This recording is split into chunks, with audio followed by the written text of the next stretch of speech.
شايفين مع بعض يا جماعة قرعة كأس العالم، وطبعا النادي الأهلي في المجموعة الأولى وهو في المستوى الثالث، ودي فرصة إن شاء الله للأهلي إنه يعبر إلى دور ال16 إن شاء الله. نشوف القرعة مع بعض. Botafogo. نادي بوتافوغو.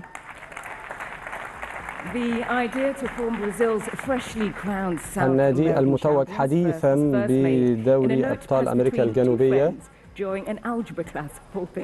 النادي الذي يشارك لأول مرة معنا، النادي المؤسس في عام 1904 سيكون بالطبع بوتافوغو هو في نفس الاتحاد مع بالميراس، فبالتالي سينضم للمجموعة الثانية.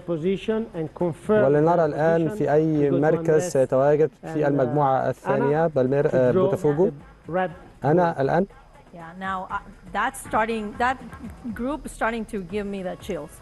هذه المجموعة تثير حماسي قليلا. من فضلك اختاري اللون الأحمر.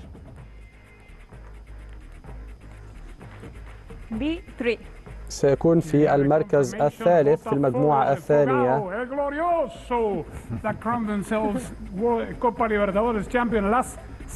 بطل دوري أبطال أمريكا الجنوبية كوبا ليبرتادوريس في الأحد الماضي. سيكون أسبوع سعيد جدا لك ماكسي. Sí, tuvo un año muy bueno y lo demostró en la Copa Libertadores, lo que viene haciendo, y bueno, lo va a querer seguir demostrando en el Mundial de Clubes, de llegar a lo más lejos. عام رائع لبوتافوغو،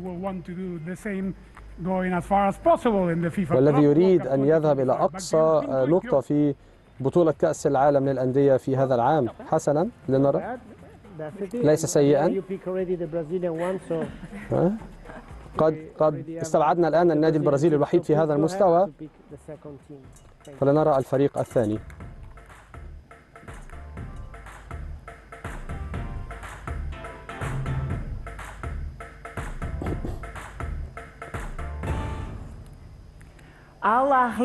الأهلي المصري.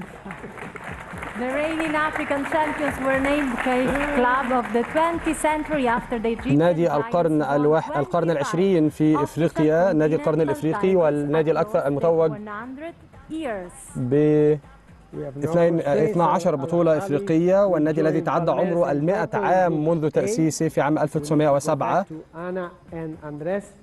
والآن لنرى مع أنا وأندريس في أي مكان سيتواجد النادي الأهلي في المجموعة الأولى.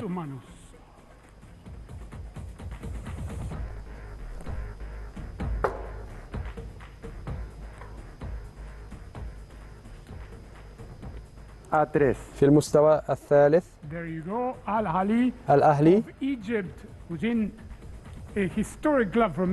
النادي التاريخي من مصر حسين خرجة. نحن نتشوق لنرى أي نادي سيواجه الأهلي في أول مباراة. نعم، النادي المتوج، النادي الأكبر في إفريقيا والمتوج بأكثر بطولات في إفريقيا. قد رأينا النادي الأهلي مع نادي وداد كازابلانكا من قبل في النهائي، وأعتقد أن النادي الأهلي سيبلي بلاء حسنا في هذه البطولة لأنه ناد رائع بالطبع.